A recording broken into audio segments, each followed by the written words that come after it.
What's up everyone? Welcome back to the channel। तो हम लोग आ चुके हैं डे 3 पे और आज इस डे 3 में मैं आप लोग को रिवाइज कराऊंगा फिनेंशियल स्टेटमेंट्स के सभी concepts. Financial statements with adjustments तो आपने पढ़ लिया। आज हम देखने वाले हैं कि विदाउट एडजस्टमेंट्स किस तरीके से फाइनेंशियल स्टेटमेंट्स बनाए जाते हैं, कौन कौन से फॉर्मूला बेस्ड क्वेश्चंस इसमें से आपसे पूछ सकता है। कुछ छोटर पुटर चीजें हैं जो मैं आज की इस क्लास में कवर करने वाला हूं। तो आइए जल्दी से शुरू करते हैं और समझते हैं क्या क्या चीजें इंपॉर्टेंट होती हैं in financial statements without adjustments. चलिए लेट्स बिगिन।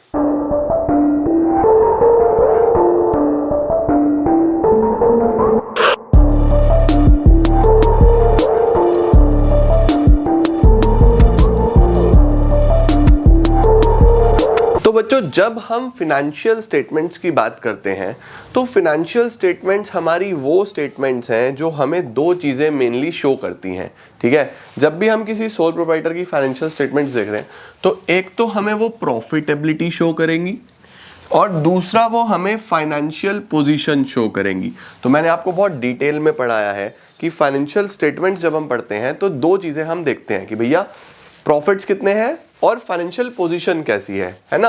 अब सर प्रॉफिट्स कौन दिखाएगा और फाइनेंशियल पोजीशन कौन दिखाएगा? तो प्रॉफिट्स के लिए हम लोग जो अकाउंट बनाते हैं वो दो हैं, एक है ट्रेडिंग अकाउंट, एक है प्रॉफिट एंड लॉस अकाउंट। दोनों ही अकाउंट हम लोगों ने सीखे हुए हैं, दोनों ही अकाउंट्स हम लोगों ने फाइनेंशियल स्टेटमेंट विद एडजस्टमेंट में भी बनाए हैं। तो एक ट्रेडिंग अकाउंट होता है, एक P&L अकाउंट होता है। ठीक है, फाइनेंशियल पोजीशन कहां से पता चलती है? हमें बैलेंस शीट से पता चलती है बेटा जी। और बैलेंस शीट में हम मेनली क्या लिखते हैं? एसेट्स और लाइबिलिटीज लिखते हैं। और ये जब फाइनेंशियल स्टेटमेंट्स आप बना रहे होते हो तो इनको क्या बोला जाता है? Final accounts. ठीक है जी। इसके बाद आता है बच्चों हम फाइनेंशियल स्टेटमेंट्स क्यों बनाते हैं। नंबर 1, जिससे हमें हमारी फाइनेंशियल परफॉर्मेंस दिख सके, प्रॉफिट या लॉस, और जिससे हमें हमारी फाइनेंशियल पोजीशन दिख सके, कितने एसेट्स हैं, कितने लाइबिलिटीज हैं। नेक्स्ट आता है बच्चों की यूजर्स कितने होते हैं फाइनेंशियल स्टेटमेंट्स के। तो कुछ होते हैं हमारे पास यूजर्स इंटरनल, कुछ होते हैं एक्सटर्नल।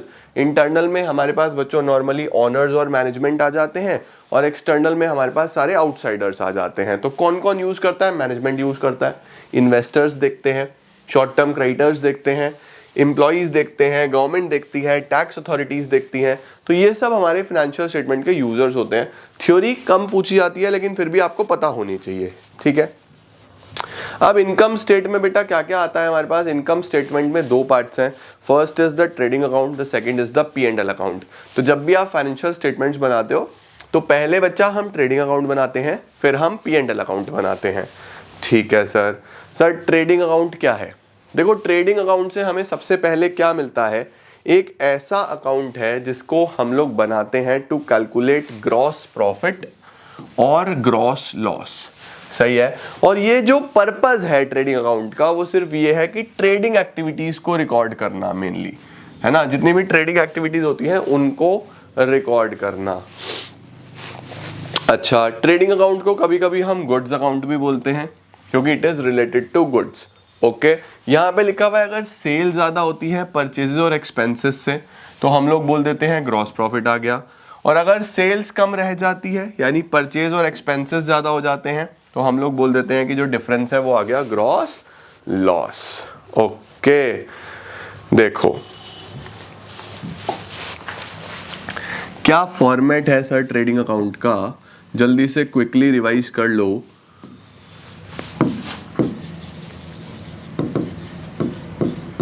ट्रेडिंग अकाउंट की शुरुआत होती है बच्चों सबसे पहले ओपनिंग स्टॉक से। ठीक है, जो भी शुरू में आपका साल शुरू हुआ तो ओपनिंग स्टॉक दिया होगा। उसके बाद बच्चों हमारे पास यहाँ पे लिखा जाता है टू परचेजेस इनर कॉलम में आती हैं जिसमें से हम माइनस करते हैं परचेज रिटर्न्स। परचेज में से परचेज रिटर्न हटाओ तो नेट परचेजेस आ जाती हैं।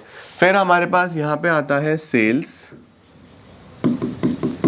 इस सेल्स में से सेल्स रिटर्न हटाओ तो हमारे पास नेट सेल्स आ जाती हैं। ओके, देन हम यहाँ पे बच्चों कुछ खर्चे लिखते हैं जिनको हम डायरेक्ट एक्सपेंसेस बोलते हैं। अब मैंने आपको समझाया है कि डायरेक्ट एक्सपेंसेस कौन से होते हैं, जो 4 चीज़ों से रिलेटेड होंगे। ठीक है, या तो वो फैक्ट्री से रिलेटेड होंगे, फैक्ट्री का रेंट, फैक्ट्री की लाइटिंग, फैक्ट्री का पावर, कोल, गैस, है ना, फैक्ट्री से रिलेटेड होंगे। या फिर वो रिलेटेड टू प्रोडक्शन होंगे, कोई प्रोडक्शन हो रहा है, कोई मैन्युफैक्चरिंग हो रहा है। या उस खर्चे के साथ इनवर्ड लगा होगा, कैरेज इनवर्ड, फ्रेट इनवर्ड, या फिर वो होंगे समवेयर रिलेटिंग टू परचेज, कुछ ऐसा लिखा एक्सपेंसेस ऑन परचेज, राइट। तो यही बोला था कि जब भी हमारी सेल से ज्यादा हो जाएंगे परचेजेस और डायरेक्ट एक्सपेंसेस, है ना, तो डिफरेंस डेबिट साइड में आएगा, उसको ग्रॉस प्रॉफिट बोलेंगे। बस यहाँ पे आपको ध्यान रखना है क्लोजिंग स्टॉक और आता है कि जो माल बच गया, है ना, वो और आता है। फिर इधर का टोटल करना है, इस टोटल में से ये सब हटाएंगे तो यहाँ पे जो वैल्यू आएगी इसको हम बोलेंगे ग्रॉस प्रॉफिट। इसको हम क्या बोलेंगे? ग्रॉस प्रॉफिट, ठीक है। तो जब आप ट्रेडिंग अकाउंट बनाते हो तो सबसे पहले ओपनिंग स्टॉक आ गया, फिर परचेज माइनस परचेज रिटर्न आ गया, फिर डायरेक्ट एक्सपेंस आ जाते हैं, इधर sales minus sales return, closing stock और ग्रॉस प्रॉफिट आ जाता है, ठीक है। अब इसके अंदर बच्चों एक दो छोटी छोटी चीजें होती हैं, जैसे कई बार ऐसा लिखा होता है एडजस्टेड परचेजेस। तो ध्यान रखना एडजस्टेड परचेजेस का क्या मतलब है? Opening stock plus purchases minus closing stock. Okay, इसका मतलब है कि इसके अंदर opening stock plus purchase minus closing stock, ये तीन चीजें एडजस्ट है। तो अगर एडजस्टेड परचेज लिखा होगा तो बस आप खाली यहाँ पे एडजस्टेड परचेज लिख दोगे और ये तीनों नहीं लिखोगे, सही है। सिमिलरली बच्चों कई बार दिया होता है the cost of good sold, जो हमने माल बेचा उनका कॉस्ट। तो कॉस्ट ऑफ गुड सोल्ड का हमारे पास फॉर्मूला होता है opening stock plus net purchases, यहां पे भी नेट ही है, okay. Opening stock plus net purchases plus direct expenses minus closing stock. Opening stock plus net purchases plus direct expenses minus closing stock. ये actually वो चीज है कि जो सामान आप बेच रहे हो उसकी कॉस्ट कितनी आई है आपको, ठीक है। जैसे इसने क्या क्या लिया, देखो ओपनिंग स्टॉक ले लिया प्लस परचेजेस ले लिया प्लस डायरेक्ट एक्सपेंसेस ले लिया माइनस कर दिया क्लोजिंग स्टॉक, ये इसमें से हटा चुका है। तो देखो ये इसने बोला कि ये मेरा ओवरऑल कॉस्ट है, ये मेरा क्या है? ओवरऑल कॉस्ट है। अब देखो इतने का माल बिक रहा है, ये सेल्स है, इतने का माल बिक रहा है यानी ये आपके पास पैसा आ रहा है, इसमें से ये ओवरऑल कॉस्ट हटा दो, सेल में से कॉस्ट हटाऊं तो जीपी आ जाएगा या नहीं आ जाएगा? तो अगर आपको यहां से जीपी कैलकुलेट करना हो तो जीपी का फॉर्मूला होता है सेल्स, सेल्स कौन सी? नेट, ठीक है, sales minus sales return, sales minus cost of good sold. कई बार ऐसे भी आ जाता है कि अगर आपको ग्रॉस प्रॉफिट निकालना है तो उसका फॉर्मूला है sales minus cost of good sold. Similarly यहां से अगर कॉस्ट ऑफ गुड सोल्ड का एक फॉर्मूला निकालना हो तो हम ये भी बोल सकते हैं सेल्स में से ग्रॉस प्रॉफिट हटा दो, सेल्स में से प्रॉफिट हटा देंगे तो कॉस्ट ऑफ गुड सोल्ड आ जाएगा। तो समटाइम्स बच्चों आपको इस तरीके के फॉर्मूला बेस्ड क्वेश्चंस भी दे सकता है, तो आपको ये फॉर्मूलाज पता होने चाहिए। एडजस्टेड परचेजेस कैसे कैलकुलेट होंगे? Opening stock plus net purchases minus closing stock. Cost of good sold कैसे आएगा? Opening stock plus net purchases plus direct expenses minus closing stock. GP कैसे निकलता है? Sales minus cost of good sold. Cost of good sold कैसे निकलता है? Sales minus GP. Okay done sir. अब आगे आओ सर, हम क्यों बनाते हैं ट्रेडिंग अकाउंट? ताकि हम ग्रॉस प्रॉफिट या ग्रॉस लॉस निकाल पाए। सर ग्रॉस लॉस किधर आएगा? बच्चों देखो अगर डिफरेंस इधर आ गया, जैसे ये तो ग्रॉस प्रॉफिट आया ना, डिफरेंस इधर आया तो इधर आ जाएगा ग्रॉस लॉस। तो या ये आएगा या ये आएगा। ओके चलो, दूसरा क्या होता है? ये हमें डायरेक्ट एक्सपेंसेस के बताता है। ये हमें मदद करता है अबाउट, किससे मदद करता है? अगेंस्ट पॉसिबल लॉसेस, जो फ्यूचर में लॉसेस हो सकते हैं। तो अगर जीपी आपका कम हुआ है पिछले साल से तो आप पहले से मेजर कर सकते हो कि भैया क्या क्या प्रॉब्लम्स आ रही हैं, तो हम अपनी इनकम्स पे ध्यान दे सकते हैं, है ना। नेक्स्ट आता है कैसे बनता है ट्रेडिंग अकाउंट। ये मैं आपको ऑलरेडी बता चुका हूँ, इतना थ्योरी पढ़ने की जरूरत नहीं है आपको। ट्रेडिंग अकाउंट का सीधा हमारे पास फॉर्मेट आ जाता है, देखो बहुत ध्यान से। तो फॉर्मेट में बेटा वही सारी की सारी चीजें आ जाती हैं, बस मेनली ना आप एक्सपेंसेस पे ध्यान दे लो, है ना। भाई एक्सपेंसेस में क्या क्या लिखा हुआ है? देखो opening stock, purchase, purchase return, ये तो सिंपल हो गया।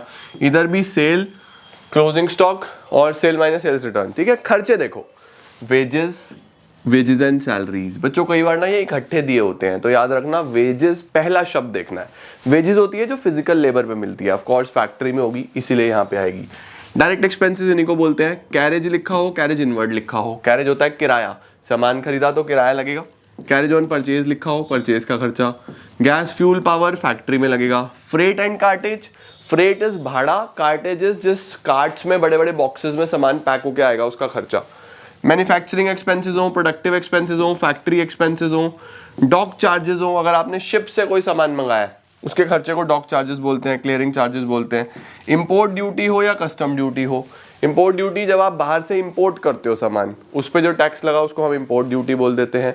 रॉयल्टी लिखा हो बच्चों, तो ये सारे के सारे खर्चे ट्रेडिंग अकाउंट में आ जाते हैं। ठीक है, जब हम ट्रेडिंग से कुछ रिलेटेड नोट्स पढ़ते हैं तो इसमें क्या लिखा है देखो, ट्रेडिंग अकाउंट के हेडिंग में for the year word use होगा। फॉर द ईयर का मतलब जब आप ट्रेडिंग अकाउंट बना रहे हो तो सबसे ऊपर लिखोगे ट्रेडिंग अकाउंट किस साल का बन रहा है, for the year. No separate column for date, date का कोई सेपरेट कॉलम नहीं होता, एलएफ का कोई सेपरेट कॉलम नहीं होता। ठीक है, next is P and L account. अब पी एंड एल आप जानते हो ट्रेडिंग में अभी सिर्फ कुछ ही खर्चे आए हैं, ट्रेडिंग से आगे और खर्चे हैं जो प्रॉफिट एंड लॉस अकाउंट में लिखे जाएंगे, जैसे सेल्स का खर्चा, उसके बाद एडमिनिस्ट्रेटिव एक्सपेंसेस, उसके बाद आप जनरल एक्सपेंसेस ले लो, बैड डेट्स ले लो, डेप्रिसिएशन ले लो, मल्टीपल एक्सपेंसेस ऐसे हैं जो सारे पी एंड एल में लिखे जाते हैं, है ना। तो हमने एक पी एंड एल की definition, it is an account into which all gains and losses are collected in order to ascertain the excess of gains over losses. या तो गेन ज्यादा होंगे लॉसेस से तो नेट प्रॉफिट आ जाएगा, लॉसेस ज्यादा होंगे तो नेट लॉस आ जाएगा। ये क्यों बनता है, टू असरटेन नेट प्रॉफिट और नेट लॉस, वो था ग्रॉस प्रॉफिट और ग्रॉस लॉस। ठीक है, इसमें ताकि हम पिछले साल के प्रॉफिट से कंपैरिजन कर पाएं, हम अपने एक्सपेंसेस पे कंट्रोल कर पाएं और बैलेंस शीट को फाइनलाइज कर पाएं, क्योंकि बैलेंस शीट में जाके प्रॉफिट जुड़ता है। प्रॉफिट कहां से आता है, पी एंड एल से आता है। ठीक है, पी एंड एल के फिर ये सारी चीजें आपको देखने की जरूरत नहीं है, सीधा फॉर्मेट देखो। फॉर्मेट भी आपको मैंने बताया था कि प्रॉफिट एंड लॉस अकाउंट कहां से चालू होता है, जहां पे ट्रेडिंग अकाउंट खत्म होता है ना। तो अगर मैं ये सब हटा दूं तो जहां पे बच्चों ये ट्रेडिंग अकाउंट खत्म हो रहा है ना, बस इसके नीचे से इसको नीचे ले आओ, bye GP brought down, GP नीचे आ गया। अब यहां से पी एंड एल चालू हो गया बच्चों। इसके बाद जितनी भी इनकम्स हैं, देखो ट्रेडिंग में कोई इनकम नहीं आई थी, बिजनेस को और इनकम्स भी तो होती हैं, सिर्फ सेल ही थोड़ी ना होता है, और इनकम्स भी होती हैं। तो बिजनेस को सर कौन कौन सी इनकम होती है, कोई rent received, interest received, commission received, जितनी भी इनकम्स है वो सारी इनकम्स बच्चों इधर आ जाएंगी। ओके, उसके बाद जितने भी खर्चे हैं, कुछ इनडायरेक्ट एक्सपेंसेस बोलते हैं उनको हम, सारे खर्चे इधर आ जाएंगे। फिर हम इसको जोड़ेंगे, इसमें से ये खर्चा माइनस करेंगे, जो वैल्यू आएगी उसको हम बोलेंगे नेट प्रॉफिट। जो वैल्यू आएगी उसको आप क्या बोलोगे, नेट प्रॉफिट बोल दोगे बच्चा। ओके, देखो ये हमारे पास खर्चे आ गए सारे, salary, salary wages, rent, printing stationery, postage, lighting, insurance, telephone, legal, audit fees, travelling expenses, establishment, general expenses. इस पूरे के पूरे फॉर्मेट का आप फोटो खींच लो, स्क्रीनशॉट ले लो, क्योंकि ये आपको हेल्प करेगा जब आप ट्रेडिंग पी एंड एल बना रहे हो, तो आपको पता होना चाहिए कौन सी चीज कहाँ आती है ना। Done sir. इसके कुछ नोट्स हैं बच्चों, जैसे कुछ एक्सपेंसेस ऐसे हैं जो पी एंड एल में नहीं आते, डोमेस्टिक एक्सपेंसेस या हाउस होल्ड एक्सपेंसेस, इनको ड्राइंग्स बोलते हैं। ड्राइंग सीधा कैपिटल में से माइनस होती है। Income tax, life insurance premium, ये सब ड्राइंग्स हैं बच्चों। ठीक है, कोई भी डोमेस्टिक घर का खर्चा है, इनकम टैक्स है, कोई लाइफ इंश्योरेंस प्रीमियम है, ये सब आपके पर्सनल एक्सपेंसेस हैं, इनको हम ड्राइंग्स में कंसिडर करते हैं। सही है जी। इसके बाद बच्चों हमारे पास एक छोटा सा टॉपिक आता है operating profit and net profit. आओ अब मैं आपको ये भी बता दूं।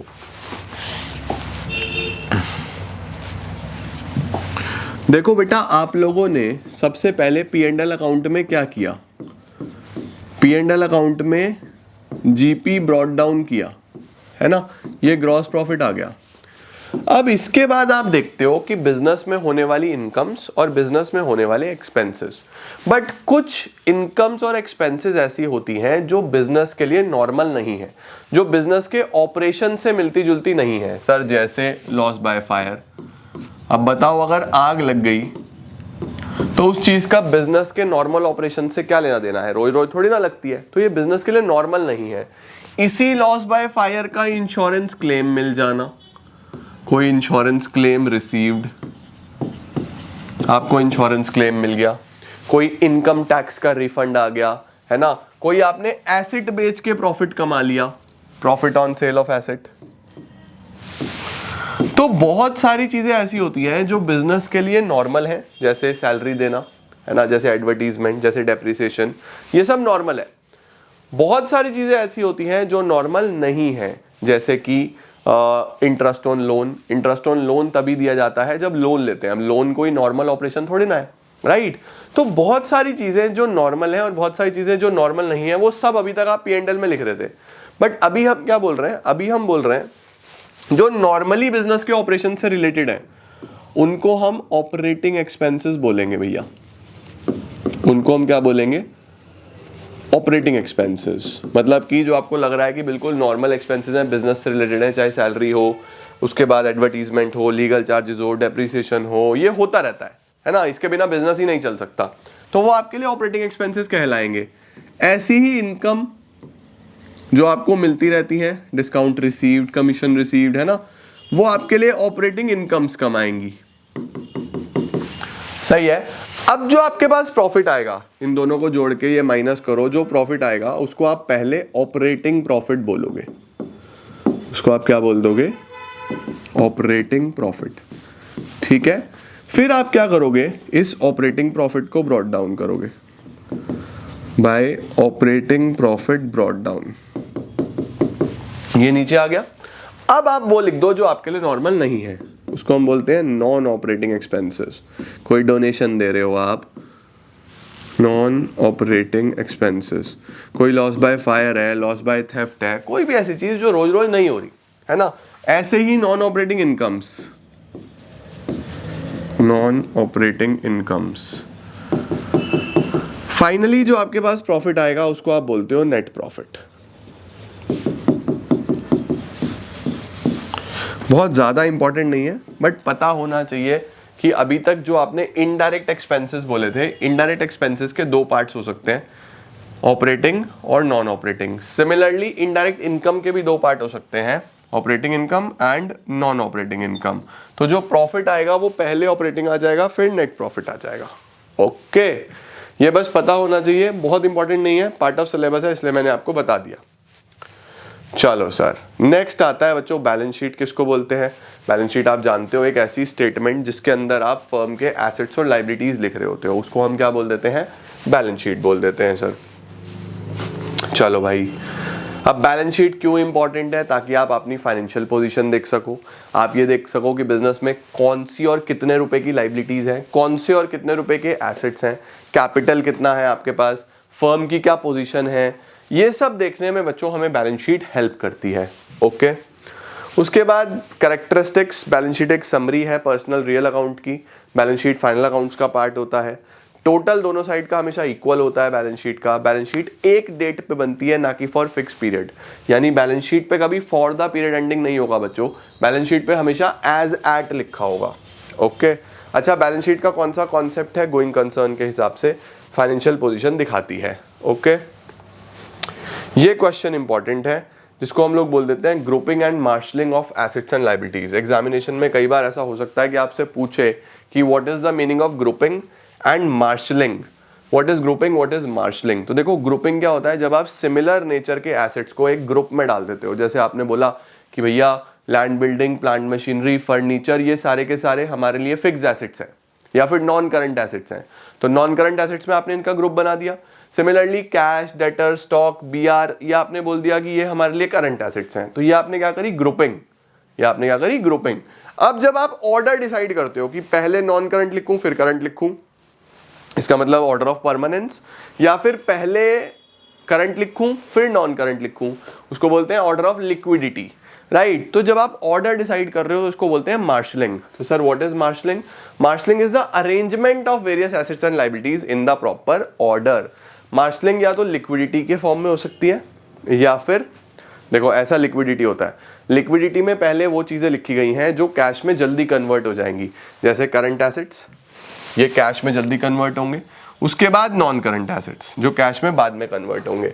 सबसे पहले करंट लायबिलिटीज जो छोटे टाइम में पे करनी है, फिर नॉन करंट लायबिलिटीज और फिर कैपिटल, है ना। तो ये मैंने मार्शलिंग करी हुई है बच्चों, इसको उल्टा कर दूं तो भी मार्शलिंग हो जाएंगी, तो उसको बोलूंगा इन ऑर्डर ऑफ परमानेंस।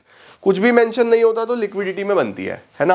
और करंट में क्या क्या आएगा, ये ग्रुपिंग हुई, नॉन करंट में क्या क्या आएगा, ये भी ग्रुपिंग हुई। तो ग्रुपिंग एंड मार्शलिंग का मतलब समझ गए, ठीक है। देखो ये जो क्लासिफिकेशन हुई है, current, non current, liquid assets, fictitious assets, wasting assets, ये कुछ बेसिक अकाउंटिंग टर्म्स में मैं आपको सब पढ़ा चुका हूँ, ओके। और इसके अंदर बेटा हमारे पास एक छोटा सा डिफरेंस है कि सर ट्रायल बैलेंस और बैलेंस शीट में क्या डिफरेंस होता है, कई बार एग्जाम में ये भी आ जाता है। तो इसका भी आप बस स्क्रीनशॉट लो और रीड ओनली टॉपिक के तरीके से आप इसको प्रिपेयर कर सकते हो कि भैया समटाइम्स ट्रायल बैलेंस और बैलेंस शीट में डिफरेंस पूछ लेता है ना। अब बच्चों ये तो हो गए हमारे सारे के सारे बेसिक्स, ठीक है, ये सारे के सारे हमारे पास बेसिक्स हो गए। कुछ छोटी छोटी चीज़ें हैं जो आपको पता होना चाहिए। अगर ट्रायल बैलेंस गिवन नहीं है तो सबसे पहले ट्रायल बैलेंस बना लेना चाहिए, जो कि बड़े क्वेश्चंस में अभी कभी ऐसा होता नहीं है, ठीक है। उसके बाद जितनी भी आइटम्स ट्रायल बैलेंस के अंदर आती है वो एक ही जगह पे जाती हैं, जितनी भी आइटम्स बाहर आती हैं उनको एडजस्टमेंट्स बोलते हैं, वो दो दो जगह पे जाती हैं, आप जानते हो, ठीक है। जो भी आइटम्स डेबिट साइड में दिख रही हैं ट्रायल बैलेंस के, वो या तो डेबिट साइड में आएंगी ट्रेडिंग के, या डेबिट साइड में आएंगी P&L के, या फिर एसेट साइड में आएंगी। वेरी इंपॉर्टेंट पॉइंट, अगर आपको ट्रायल बैलेंस के डेबिट में कुछ दिख रहा है तो या तो वो एक्सपेंस होगा या एसेट होगा। अगर वो एक्सपेंस है तो ट्रेडिंग या P&L के डेबिट में जाएगा या फिर एसेट्स में जाएगा। सिमिलरली अगर आपको कुछ ट्रायल बैलेंस के क्रेडिट में दिख रहा है तो या तो वो इनकम है या लाइबिलिटी है। इसका मतलब या तो वो P&L के क्रेडिट में जाएगी या बैलेंस शीट की लाइबिलिटी में जाएगी। Item will appear in the which appear in the credit side of the trial balance should be shown either on the credit side of trading or P&L or on the liability sides, ठीक है। Balance sheet हमेशा match होगी, right. बाकी बहुत basic है और कुछ खास लिखा नहीं है। अब बच्चों सारे के सारे फॉर्मेट्स देख लिए, ट्रेडिंग देख लिया, P&L देख लिया, बैलेंस शीट देख लिया। अब हम एक काम करते हैं, एक आधा नॉर्मल क्वेश्चन जिसमें ट्रेडिंग P&L बैलेंस शीट बनना है विदाउट एडजस्टमेंट, वो मैं अटैच करता हूं इस वीडियो के साथ, ताकि आप देख पाओ, रिवाइज कर पाओ कि कैसे ट्रेडिंग P&L बैलेंस शीट का क्वेश्चन होता था और इससे रिलेटेड हमारे से क्या क्या चीजें पूछ सकता है ना। तो वैसे कुछ क्वेश्चंस मैं अटैच करता हूं ताकि आपके बेसिक्स भी रिवाइज हो जाए और प्रैक्टिस भी हो जाए। तो चलो अब जल्दी से चलते हैं हम क्वेश्चंस की तरफ। Given below is the trial balance of Gopi Chand Brothers as of 31st March. You are required to prepare a trading and profit and loss account for the year ended 31st March and balance sheet. एक trial balance दिया हुआ है जिसमें बहुत सारी items हैं, इसको मैं बड़ा कर रहा हूं ताकि आपको क्लियरली दिखाई दे और हम इधर से ही शुरू करते हैं, ठीक है। तो सबसे पहले सर क्या दिया हुआ है, सबसे पहले मुझे दिया हुआ है opening stock, purchases, return inward. Sir return inward का मतलब क्या होता है, रिटर्न इनवर्ड का मतलब होता है सेल्स रिटर्न। तो ठीक है, ओपनिंग स्टॉक, परचेजेस और सेल्स रिटर्न ही लिख देते हैं पहले। ओपनिंग स्टॉक कहाँ आएगा, ट्रेडिंग में आता है, to opening stock, to purchases, purchases में इनर कॉलम में लिखूंगा, बाय सेल्स जो भी आएगी माइनस सेल्स रिटर्न। ये आपको पता है कि मैंने आपको बेसिक फॉर्मेट्स में पीछे समझाया है ना। इसकी वैल्यू भर दो सर। ओपनिंग स्टॉक कितना है 45, परचेजेस 120, 45 का ओपनिंग स्टॉक, परचेजेस 120 की इनर कॉलम में क्यों लिख रहे हैं सर, क्योंकि परचेज रिटर्न आएगा। और रिटर्न इनवर्ड है 3200, 3200 का रिटर्न इनवर्ड है, उसको हम बोलते हैं सेल्स रिटर्न, ठीक है। उसके बाद क्या क्या है सर, देखो उसके बाद है बच्चों कैरेज इनवर्ड। कैरेज इनवर्ड बेटा आपका एक एक्सपेंस होता है ना, और इनवर्ड खर्चे सारे ट्रेडिंग में जाते हैं, तो कैरेज इनवर्ड ट्रेडिंग में जाएगा। कैरेज आउटवर्ड आपका एक आउटवर्ड एक्सपेंस P&L में जाएगा। आउटवर्ड सारे P&L में जाते हैं, ये मैं आपको सिखा चुका हूं, राइट। तो carriage inward, carriage outward 2400, 1500। Carriage inward यहां लिखेंगे, कैरेज इन 2400 और कैरेज आउटवर्ड P&L में आएगा। एक लाइन छोड़ रहा हूं, अगर ग्रॉस लॉस आ गया तो कैरेज आउटवर्ड 1500 का मैंने P&L में लिखा है, ओके। तो इनवर्ड और आउटवर्ड ध्यान रखेंगे किस तरीके से दिखाना है। डन हो गया सर, ओपनिंग स्टॉक हो गया, परचेज हो गया, रिटर्न इनवर्ड हो गया, कैरेज इनवर्ड हो गया, कैरेज आउटवर्ड हो गया। सर फर्नीचर, डेटर ये कहाँ जाएंगे बच्चों, फर्नीचर और डेटर आपके एसेट्स हैं, 8000 और 68,000। फर्नीचर तो नॉन करंट एसेट है 8000 और डेटर आपका करंट एसेट है 68,000। सर पता कैसे चलता है करंट या नॉन करंट, बच्चों जितने भी एसेट्स लॉन्ग टर्म के लिए आपके बिजनेस में होते हैं वो नॉन करंट, जो शॉर्ट टर्म के लिए होते हैं वो करंट, है ना। अब डेटर कोई नहीं चाहता कि मेरा पैसा 1 साल के बाद मिले, फर्नीचर लंबे समय तक हम बिजनेस में रखते हैं। फर्नीचर हो गया 8000, डेटर हो गया 68। डॉक चार्जेस, डॉक चार्जेस बच्चों शिप से जब हम माल मंगाते हैं ट्रेडिंग में जाता है, तो डॉक चार्जेस ट्रेडिंग में जाएगा। इलेक्ट्रिक पावर भी ट्रेडिंग में जाएगा, फ्यूल गैस पावर भी ट्रेडिंग में जाएगा। 3 तो ये लिख देता हूं, dock charges 5, 10, 12। Dock charges, electric power, fuel gas water. To dock charges, to power, to fuel gas water. ठीक है, 10, 12 कितना था?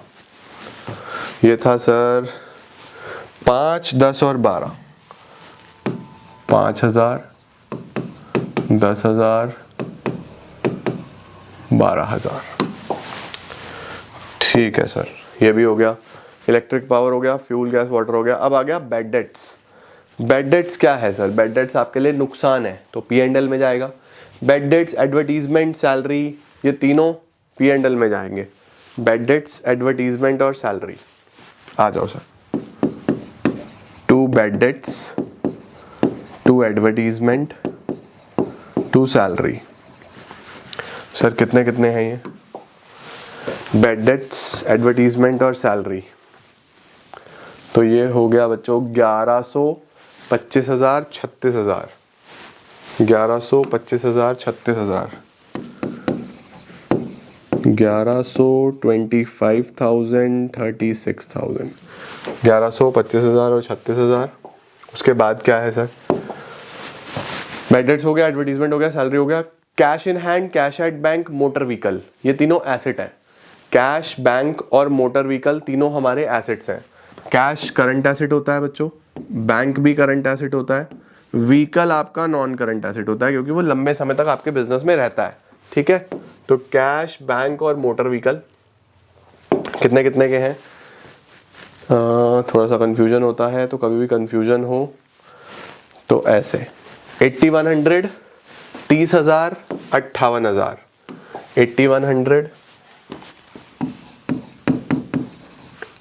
30,000, 58,000। 8100, 30,000, 58,000, ये यहाँ आ गया। उसके बाद क्या है? मोटर रिपेयर, रिपेयर आपका खर्चा है। रिपेयर खर्चा है तो फिर वो कहाँ जाएगा? P&L में जाएगा। इंटरेस्ट ऑन लोन, ये भी खर्चा है, ये भी P&L में जाएगा। रेंट एंड इंश्योरेंस, ये भी P&L में जाएगा। Repair, interest on loan and rent. Repair, interest on loan and rent. ये बच्चों कौन सी चीज ट्रेडिंग में जाती है, कौन सी P&L में जाती है, उसके लिए प्लीज बेसिक्स एक बार जरूर देखें जो मैंने पहले बनवाए हैं। जिन बच्चों ने देख लिए हैं उनको इजी लग रहा होगा, जो नहीं देखे उनको थोड़ी सी दिक्कत आएगी। 3,000, 2,400, 24,500। 3,000, 2,400, 24,500। Done sir. इसके बाद क्या क्या है हमारे पास? इसके बाद हमारे पास है बिजनेस प्रेमिसेस, ये एक एसेट है। हाउस होल्ड एक्सपेंसेस बच्चों, इसको हम ड्राइंग्स बोलते हैं।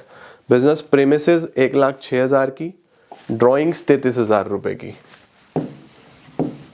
प्रेमिसेस 1,06,000, ड्राइंग्स कैपिटल में से माइनस करते हैं 33,000। लो सर, ड्राइंग्स बच्चों कैपिटल में से माइनस कर दी और 1,06,000 की हमने प्रेमिसेस लिख दी। ठीक है, चलो सर, ये तो हो गया हमारे पास कुछ आइटम्स। अभी कुछ रह रही हैं, जैसे क्रेडिटर्स 22,100, रिटर्न आउटवर्ड्स। क्रेडिटर्स बच्चों लाइबिलिटी है, करंट लाइबिलिटी है, तो क्रेडिटर्स कितने का है? 22,100। पहले इसी को लिख लो, creditors. $22,100 creditors. Return outward is purchase return, minus करूंगा इसमें से मैं परचेज रिटर्न। कितनी थी रिटर्न आउटवर्ड? रिटर्न आउटवर्ड है सर 2,500 रुपए की, 2,500। तो 1,20,000 में से 2,500 जाएगा तो 1,17,500 आ गया। डन हो गया जी। क्रेडिटर्स हो गए, रिटर्न आउटवर्ड्स हो गए। सेल्स कितना है? 350, कैपिटल है 2 लाख। सेल्स 350, कैपिटल है 2 लाख।